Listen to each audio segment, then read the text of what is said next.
Michigan defense looking for new goals this season. Our goal, always to be educated and entertained by Anthony Bellino. You see him every morning right here on BCSN at the X's and Bros Show. Anthony, thank you for joining us for another season of College Football Weekly.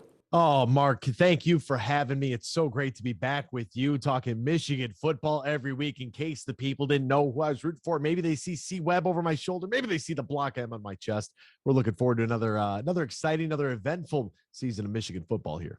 Let's start with that defense. As you lose Aiden Hutchinson to your Detroit Lions, David Ojabo is off to the Baltimore Ravens, Dax Hill, Brad Hawkins. Leaders left that defense.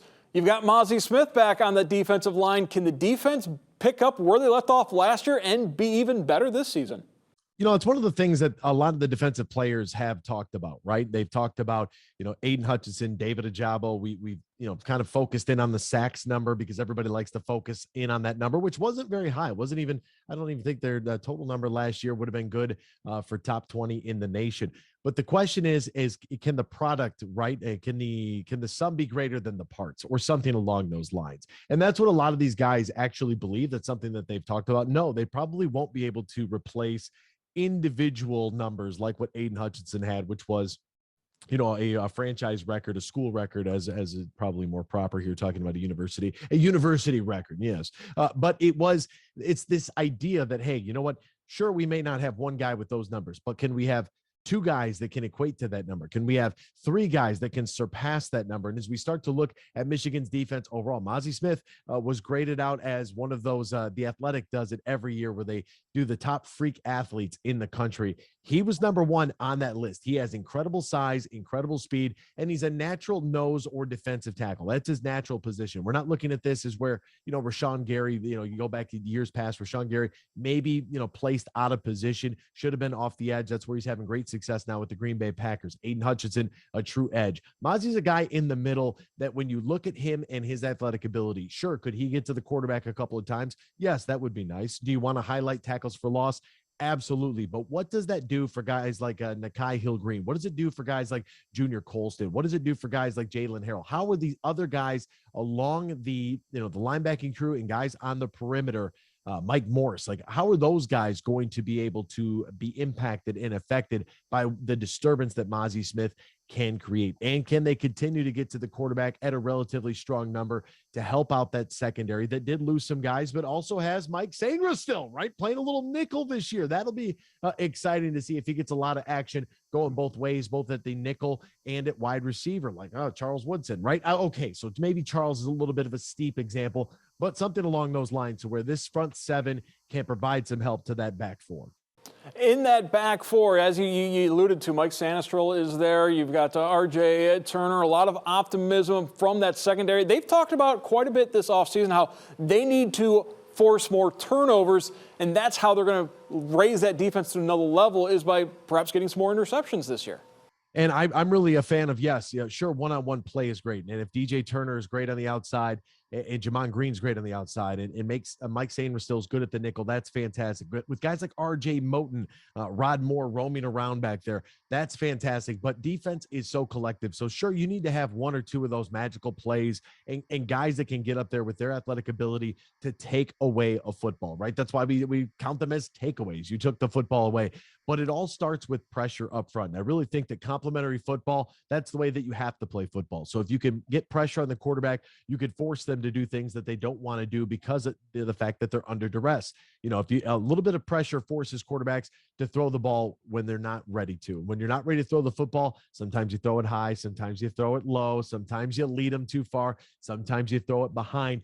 Inaccurate passes lead to opportunities. And that's where the secondary, can they convert on some of those? Maybe it's a tip ball at the line of scrimmage. Maybe it's just a misfire from an opposing quarterback. Can they actually start to, take advantage of some of those opportunities if the front seven can provide that pressure necessary to make their job easier?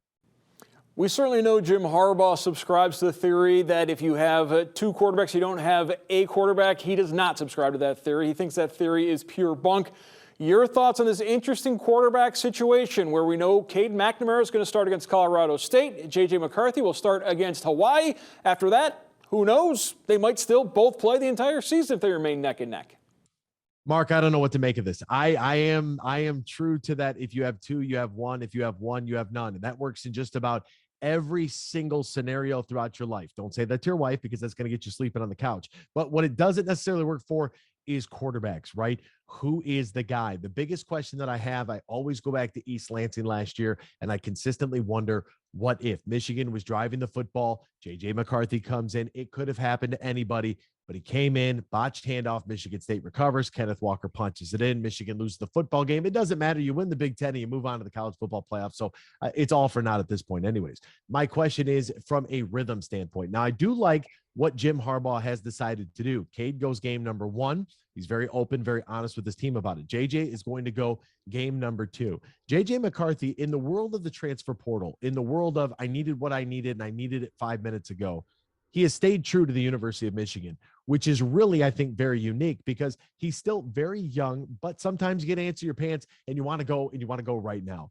You don't necessarily need to be a 4-year starter in order to be selected high in the NFL draft, right? That's been proven wrong multiple times. And I'll go to a guy in Cincinnati because we're in Ohio. So look at Joe Burrow. 1 season's all it takes. Sure, throw 50 touchdowns, win a national title. That always helps as well. But you don't necessarily have to be a starter from the moment you walk in. And what I liked was the way that Michigan was setting up the quarterback position for program health, right? That's one thing that they really haven't had. They've been relying on transfers here and there. You go back to, like the John O'Corn, if you will, or a Shea Patterson.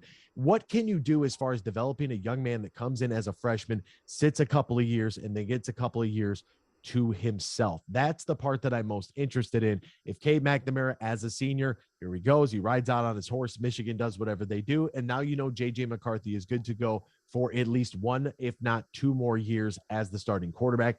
Who is next in line? What I do like about what Jim Harbaugh has said here is like, look, I'm going to be honest, not only with my team, I'm going to be honest with everybody. This is what we're going to do because the competition is close and we're not quite sure yet who is the better option at quarterback. So let's give them each a game. It's a game that they both should win. You have Colorado State first, Hawaii in a night game, 8:00. Oh, well, we'll be there because what's the difference? I don't care what time they play. We'll play anywhere, but we'll play in a landfill, in the words of Dan Campbell, right?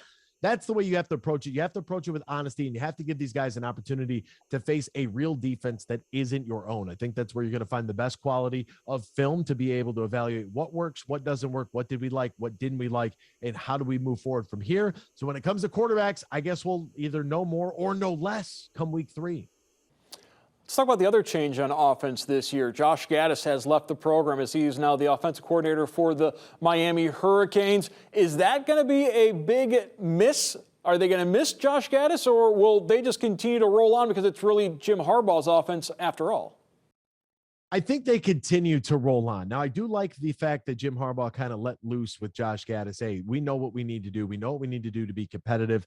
They rolled with more of it wasn't necessarily up-tempo because up-tempo beat them. If you go back in games they really struggled with, teams that got to the football and got to the line of scrimmage quicker usually caught Michigan a little bit out of shape. But it was really this idea that we can win in a multitude of ways. We can win traditionally by running the football, but we can win by throwing the football down the field. In the best games, if you think back to Ohio State, what did they do? They punched Ohio State with Hassan Haskins. They mixed it up with Blake Corum coming out of the backfield, and they struck them down the field. You have to be able to do that. The one thing that I really like about this team, because either quarterback we know can throw the football. You return Andrell Anthony. You have A.J. Henning. You have Cornelius Johnson. You have Roman Wilson, and you have Ronnie Bell. I cannot stress this enough. Ronnie Bell coming back from injury, his leadership alone is worth its weight in gold in that room to be able to talk to those young guys. Even though he wasn't on the field for a majority of the season last year, he's still an elder statesman. He's still been around. His voice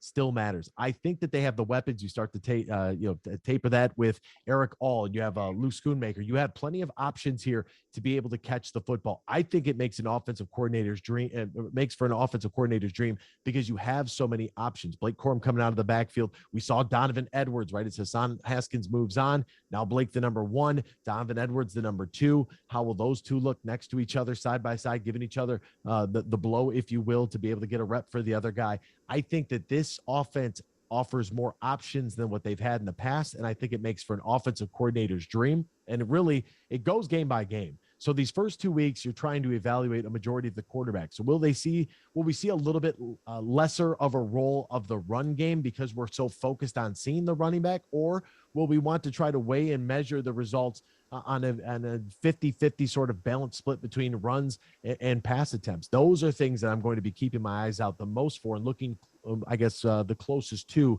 in weeks 1 and week 2. How does the play calling sort of develop now that we're still evaluating who's the man under center?